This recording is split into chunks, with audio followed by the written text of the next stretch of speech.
बुजुर्ग सुनाया करते थे कि एक शख्स से बहुत सारे लोग दोस्ती का दम भरने लगे। तो उसके वालिद ने कहा, बेटा, हर दोस्त कहलाने वाला शख्स दोस्त नहीं हुआ करता। बड़ी जांच पड़ताल के बाद किसी को दोस्त समझना चाहिए।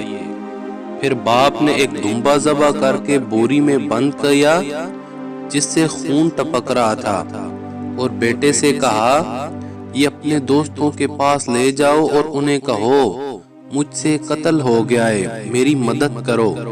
फिर देखो वो क्या जवाब देते हैं। बेटे ने बोरी उठाई और रात को एक दोस्त का दरवाजा जा खटखटाया। दोस्त ने पूछा, खैरियत है? कहने लगा, यार, मुझसे कत्ल हो गया है, न लाश ठिकाने लगाने की जगह मिल रही है, न सर छुपाने की, मेरी कुछ मदद करो।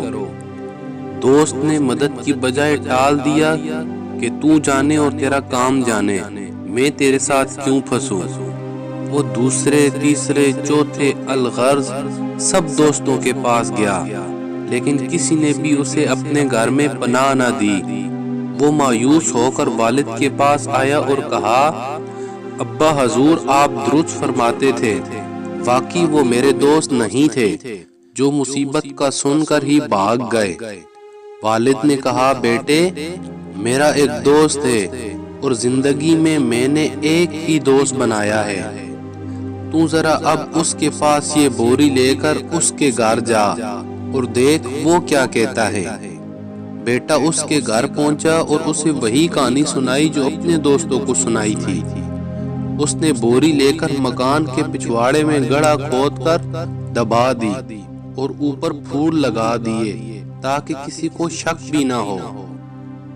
बेटे ने बाप से आकर कहा, अब्बा जी, आपका दोस्त तो वाकई सच्चा दोस्त है। बाप ने कहा, बेटा, अभी ठहर जाओ, इतनी जल्दी फैसला ना करो। कल उसके पास दोबारा जाना और उससे बदतमीजी करना, फिर जो रद्द अमल हो वो आकर मुझे बताना। बेटे ने ऐसे ही किया, गया और उससे बदतमीजी और लड़ाई की।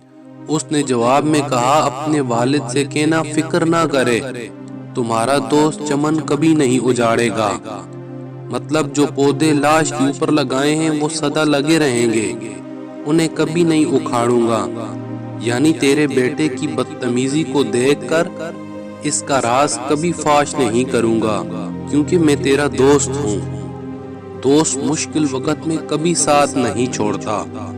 मोबाइल फोन और खुसूसन फेसबुक की बदौलत आज सबके पास हजारों दोस्त हैं। इन दोस्तों में से कितने हैं जो वाकई हमारे दोस्त हैं, और क्या हम खुद भी